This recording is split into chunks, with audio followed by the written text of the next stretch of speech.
Perkenalkan, saya Rita Rosana Elviana Leida, NIM 20030301005, kelas C semester 2, jurusan Sosiologi.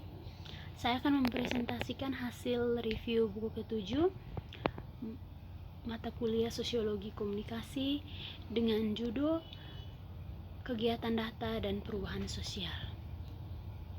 Kegiatan data dan perubahan sosial. Komunikasi untuk perubahan sosial adalah bidang akademik yang ditentukan oleh penyelidikan yang secara eksplisit bersifat transdisipliner dan yang telah dibentuk oleh berbagai masukan teoritis dari berbagai tradisi dari sosiologi dan pengembangan gerakan sosial. Berikut yang pertama, memanfaatkan dunia yang lebih baik. Memanfaatkan komunikasi, informasi, dan media sosial dalam perubahan sosial adalah dasar untuk industri global yang didukung oleh pemerintah, lembaga bantuan, yayasan, dan LSM internasional dan lokal yang merupakan dasar untuk berbagai intervensi di tingkat akar rumput dengan proses komunikasi partisipatif dan pembuatan media komunitas dan perbedaan melalui peningkatan kesadaran mobilisasi komunitas, kekuatan pemberdayaan dan kontribusi pada perubahan lokal. Aktivisme dan terang dalam big data.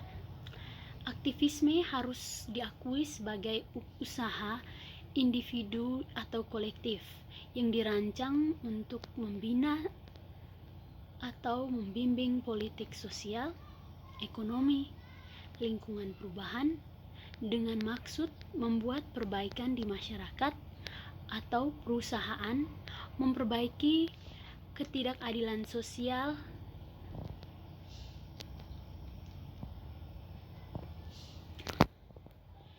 yang berikut berbagai sisi infrastruktur data.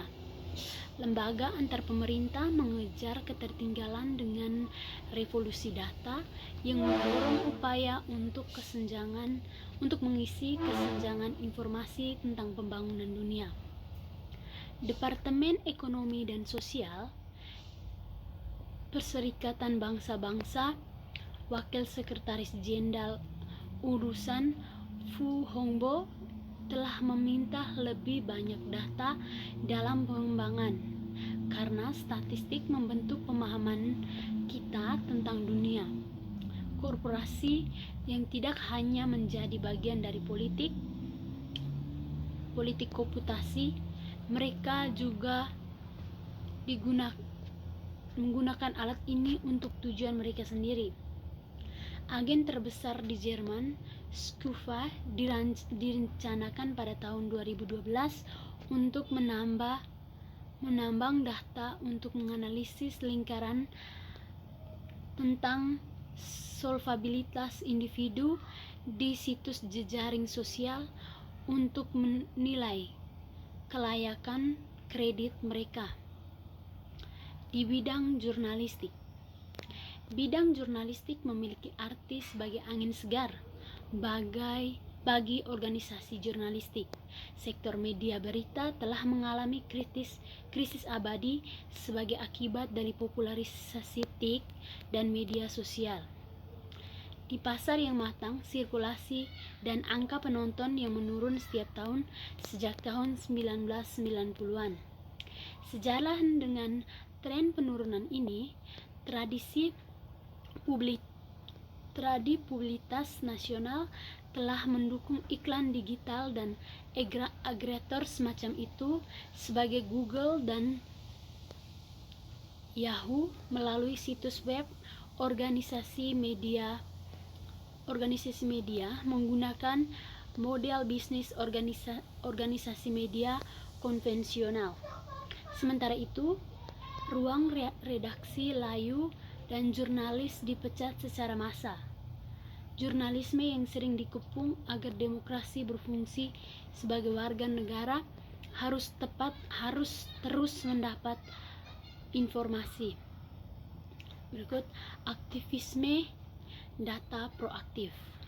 Dalam beberapa kasus, penggiat data mungkin merinci sebuah dalil yang sebelumnya ada.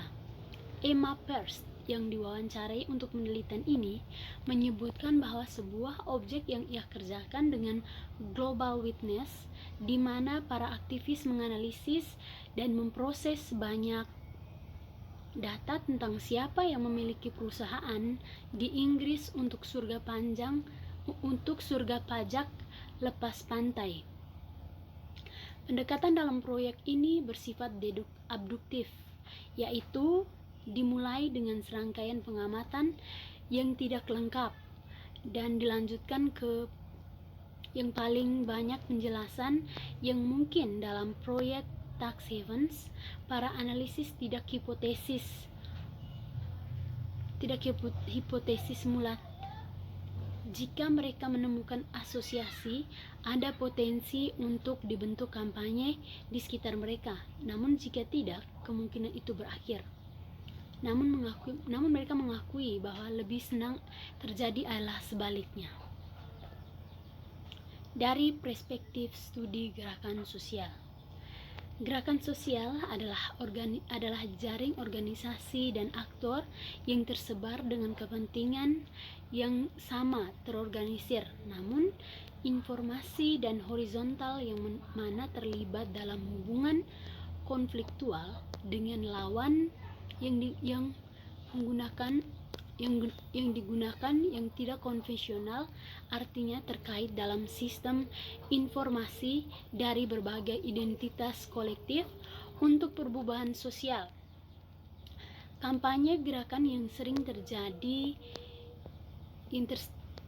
adalah desentralisasi dengan beragam kelompok yang berfungsi secara mandiri atau bersama yang terkoordinasi minimal, dan terkadang dengan mengubah target tetapi di bawah tujuan mendefinisikan hal yang sama. Yang berikut dari perspektif aktivisme teknologi. Aktivisme teknologi berakar pada organisasi budaya kontra peretas yang muncul pada tahun 1960-an. Meskipun istilahnya begitu bukan sinonim yang tepat, aktivisme teknologi disebut aktivisme internet, aktivisme online, kampanye digital, advokasi elektronik, dan cyber aktivisme. Untuk studi ini digunakan aktivisme teknologi dan aktivisme dunia maya sebagai aktivisme teknologi yang menggunakan TIK untuk menyebarkan pesan, berkomunikasi, melobi, membangun komunitas, memobilisasi mereka, dan mengatur tindakan dan mengerumuni inisiatif sumber dan crowdfund. Data crowdsourcing dan pemetaan. Data crowdsourcing dan pemetaan untuk humanitarianisme, menggabungkan infrastruktur komunikasi dan data dengan pemetaan interaktif dan kemampuan crowdsourcing data. Us-Habibie adalah diluncurkan di Kenya pada tahun 2008. Hal ini mengisi celah di Mediascape, pemetaan kekacauan dan kekerasan pemilu yang ketika tidak ada informasi yang tersedia. Tim Us-Habibie awal berkembang meminta bantuan teknisi di seluruh dunia untuk meningkatkan platform, dan pada tahun 2010 dengan Haiti penyebaran Us-Habibie yang dikenal sebagai fasilitas darurat global revolutioning humanitarianisme. Sejak itu telah digunakan di jurusan krisis dan bencana secara global. Bab ini juga menerapkan klasifikasi aktivisme dan konsep data proaktif yang digunakan untuk diperiksa meneliti kegagalan organisasi dan pelajaran yang dapat untuk membantu mengembangkan model aktivisme data proaktif yang efektif dan ditetapkan pada inisiatif lain. Yang terakhir, kesimpulan dan area untuk penelitian. Cara mendapatkan data untuk aktivisme proaktif sangat penting dan dapat menjadi cara yang berguna untuk mengategorikan inisiatif ke dalam organisasi yang menjadi penerima data, whistleblower, memperoleh wawasan baru yang tersedia tetapi tidak terkait dan belum dijelajahi oleh kumpulan data yang menghasilkan sarana untuk mengerumuni sumber data yang dikontribusikan oleh masyarakat sesuai dan melakukan tujuan utama penelitian yang temuannya dapat didata dan dianalisis. Ahli geo dapat mengandaikan partisipasi kolektif untuk menghasilkan data yang disumbangkan oleh orang-orang, dan data ini kemudian diubah menjadi lapisan informasi dalam peta yang digunakan untuk komunitas, koordinasi, dan tindakan untuk usaha berbasis geoaktivis pada data crowdsourced untuk berhasil. Sekian hasil presentasi saya. Terima kasih.